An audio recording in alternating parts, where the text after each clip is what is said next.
like question, like where do you land on the Black Lives Matter movement, and how do we navigate this racial war and tension? As you know, there's so many layers, right? That you are a black man, right? And and you are a Christian, and Right. and and you've had experience, because honestly this is few and far between with like having conversations with people that don't look like you. It may be normal for you, but I do know that for a lot of people this is not something, you know, very common, that you can have these racial conversations. Like how do we move forward, or how with this racial war tension, you know, what does that look like, you know, for you as a black man, as a Christian, but all this in between with, you know, the Black Lives Matter movement? I know that's a So whole. so two different things. One, the Black Lives Matter movement originally was hijacked by politics, Okay. and it was never meant to be about politics whatsoever. Yeah. In some way, somehow, it got spun into that, and people made it out to be something that it's not. The biggest thing about Black Lives Matter is that um, black men are being killed in America. The issue with the issue is that there's a problem with the system. It's not so much with the racism, Mhm. because again, we talked about tribalism, like tribes, like people being a part of different clans, Mhm. and I get that, and you can't stop hatred like in the world until Jesus comes back.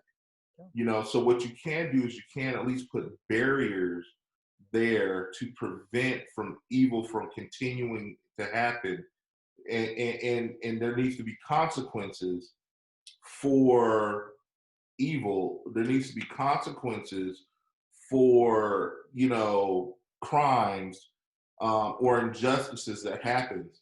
And when there's no consequence, then those things continue to happen. If I tell you that I felt like I was going to be killed by uh, a gang or drug dealers, or that when I say the streets, that's what I mean. Like somebody from a gang or a drug dealers or something, like something Yeah. something like that. Yeah. But I'm saying that I was scared that I was going to be killed from either being out in the streets or by a police officer. Now I should not feel like I'm going to be killed by somebody that's supposed to come to protect me, Yeah. you know? Yeah. And the reason for the fear of that is because the system has given an okay for this to take place Yeah. throughout the years. No, Um, that's sad. yeah. So I can remember back in what year were you born? So I was born in '84.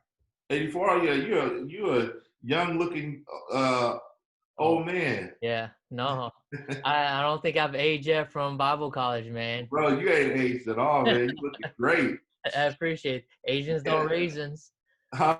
Asians don't raisin. Asians don't raisin. Black don't crack. Okay, that's a good one.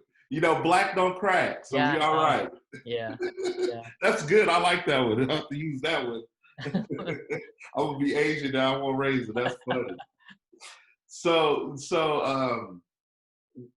what I said. Okay, so back in '92, Rodney King was beat on video.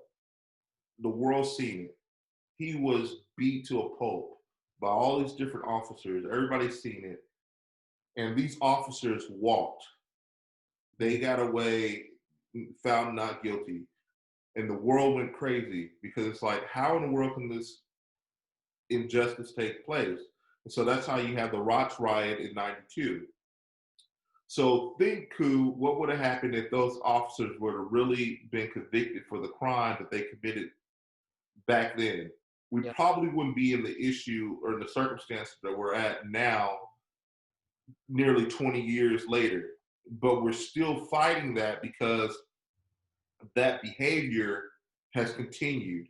So Yeah. then you fast forward, and then you have Eric Gardner, who was choked out and killed by a police officer, And again, he's free to go. And these things keep happening. And so, Yeah. I Can't Breathe is not a new slogan. I Can't Breathe came from Eric Gardner a Yeah. few years ago, and here we go again. And you have George Floyd who's saying the same thing, laying on the ground, being choked out, saying, I can't breathe.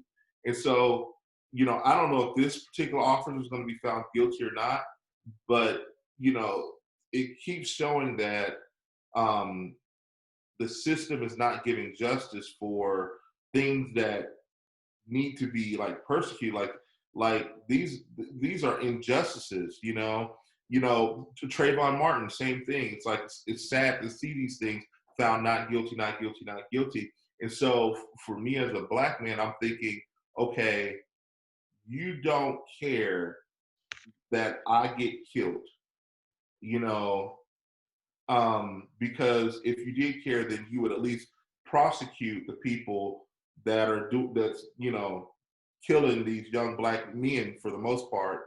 And the biggest thing about that is that the outrage is that there isn't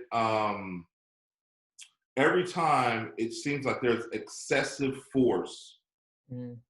and I don't get that. I don't know why there needs to be excessive force when it comes to dealing with black people. That's how I feel and a lot of the black community feels it's like the problem is the excessive force. George Floyd, I think the original call was because of a counterfeit $20 Check, bill, yeah. Or like a check. fake 20. Or yeah. I Maybe think it was a bill. It fake was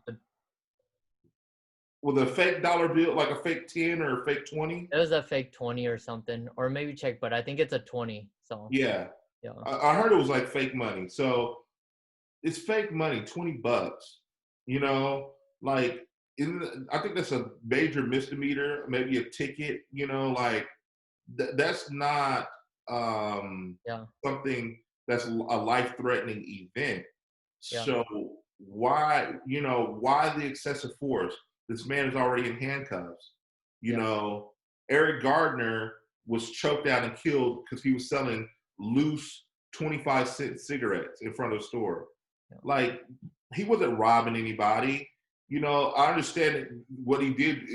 Yes, it was an illegal crime because he does not have a license to sell cigarettes, Yeah. but it doesn't deserve for him to be choked out and killed on the streets. Yeah. And I think that's the problem. Again, with Ahmed, the Ahmad Ahmed. jogger, Yeah. yeah, it's like, why the excessive force? Why did it need to be two men with a loaded gun, to chase down a kid who went into a construction site? Like Where do you think trespassing. that? No, that's good. Like with the excessive force, we see that, right? It's overreaching or overreacting. Yes, Where do you think that's coming from? You know? that's coming from fear. Okay. And let's talk about that. I think you kind of touched a little bit on it, but it's coming from fear. Um, what does that So look like? So as you can see, it's coming from an emotion of fear or reaction of fear, right? and the fear is the fear of the unknown. The fear is, you see a big black guy, and you thinking that he wants to kill you or take you out, or he's going to be extremely violent. And that's not how all black people are. I mean, you've lived around us with us for years. You see that we're not excessive, the violence or anything else. So why is it that you feel like, you have to use excessive force Mm-hmm. every time? That is the problem. Like, Mm-hmm. George Floyd should not have had three officers on him like that, Yeah. being choked out for 8 minutes. Yeah. Put the man in the car and move on. Yeah. But it's the excessive force that's a problem. And when you say the Black Lives Matters movement, I said that it was hijacked by politics. But one thing that kept coming up before was like, okay, Black Lives Matter. Then people said all lives matter. And that was like a slap in the face because that's based, the problem is that black men are feeling as though, um, we're being targeted by excessive force. Our lives are being taken, and there's no consequence. It's just like calling the fire department because your house is on fire, and the fire department says, okay, but I'm going to put out a fire. I'm going to put water on everybody's house on the whole street. You're like, no, you don't have to put the fire out on hose down everybody's house on the whole street. Just hose down my house because my house is on fire. Yeah. No, That's what the that's so Black Lives, good.